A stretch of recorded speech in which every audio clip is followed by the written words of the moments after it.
आइए हम सुने विज्ञान की अनकही कहानियाँ।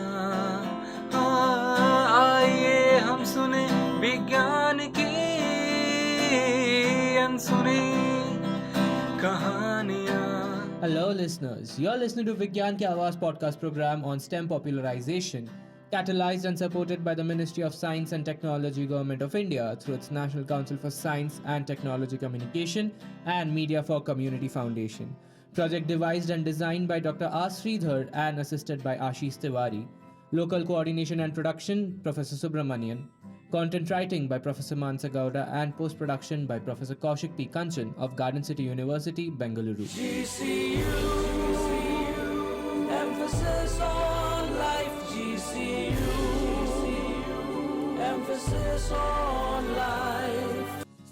In the last episode, Professor Ranjan Dutta explained the issue of commercialization, and in this episode, he continues to talk about the future of his research. You have further development based on the existing products. So, but there are no different kind of sciences are there. So, based on gallium nitride, is already in the hand of industries. If you see getting a new patent, very difficult. It's completely dirty.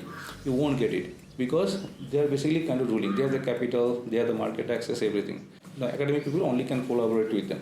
There will be a lot of developments will be going on. I can see a lot of papers are coming on the small improvements.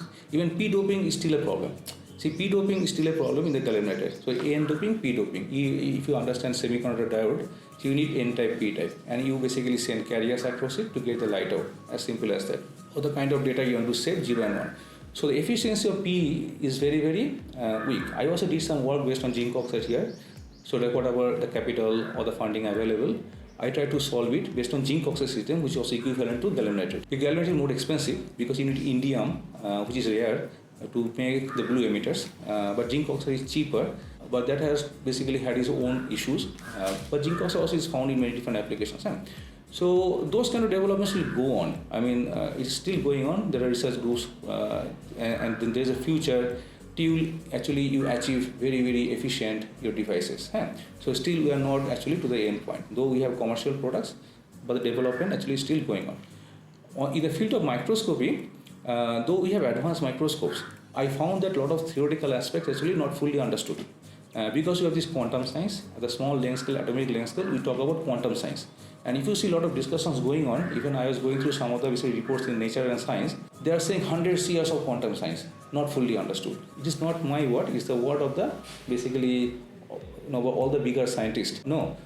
Say from the UK or the US. So I also found from my own experience that a lot of things we do, I mean, we characterize the material because things are not direct, we have to calculate. We found that we are not getting the desired results. Actually, there actually came some of our contributions in the area of spectroscopy, in the area of microscopy.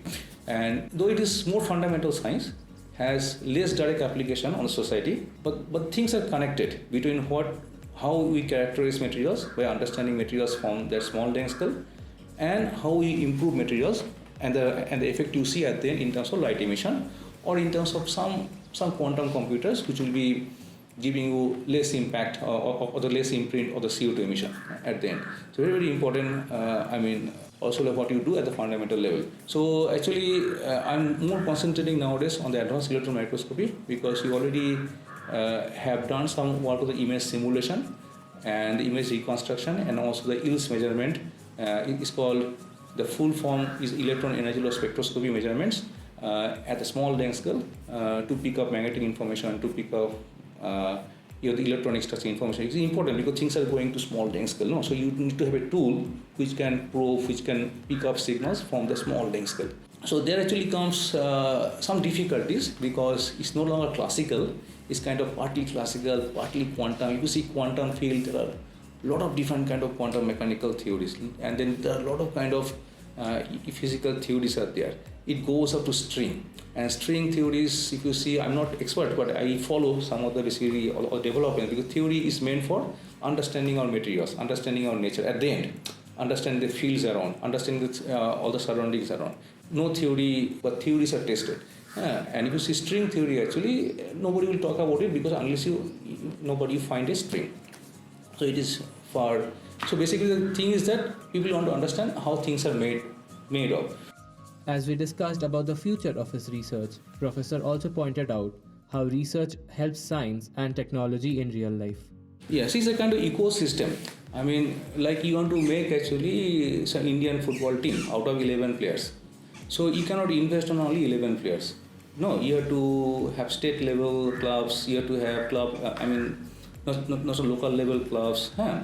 and, and the various level of tournaments. No, because you have to allow basically various kind of people to participate, and from there you pick up talents to make the best team to participate in some international games. It's kind of ecosystem, because you cannot predict actually, okay, that particular boy is going to be like Sachin Tendulkar, or this particular boy is going to be like Ronald or no, what is Ronaldo.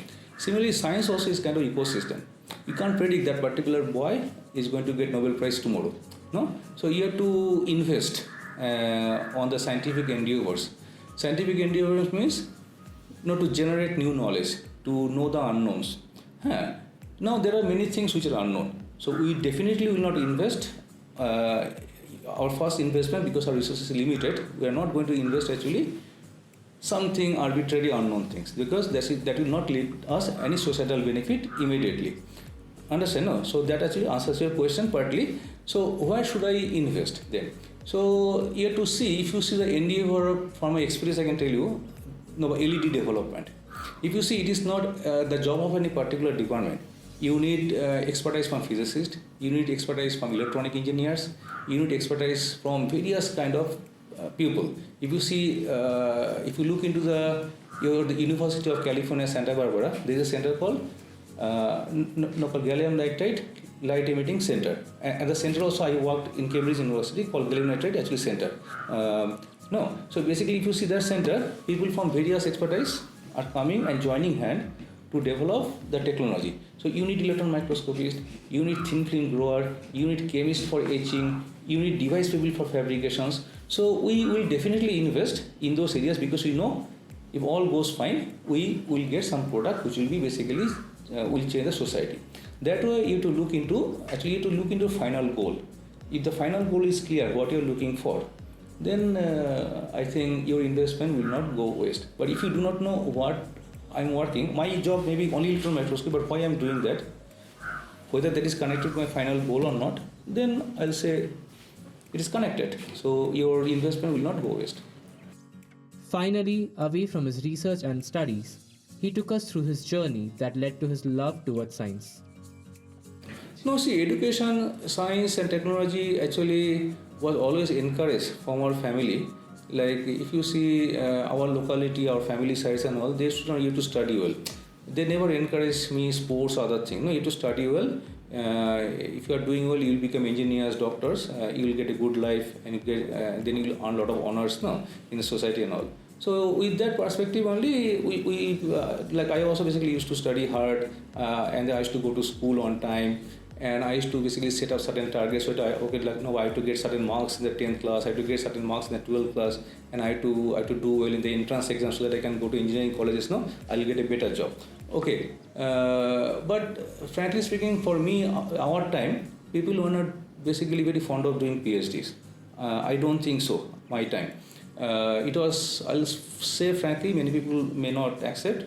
They will take it secondary option. Doing PhD, they will get a good job, either some good IT, good MNC, and I don't know after that what, but you'll be getting good salary. But what happened in ISC, actually after coming to ISC, Jadavpur University from Kolkata, see, that we had a day college, we used to go by train, like all the local commuters, and then used to come back in the evening, almost hardly any time for study. Somehow we used to manage. After coming to ISC, saw people that I got to stay in the hostel for the first time, very clean hostel. I mean, very clean campus, very beautiful greenery campus. I think if you go anywhere, it's almost the same. And all the departments are open 24 hours. I mean, lights are on. So after dinner, then our seniors are going. I asked, where are you going? No, I have to go to lab, finish some papers and all. Papers.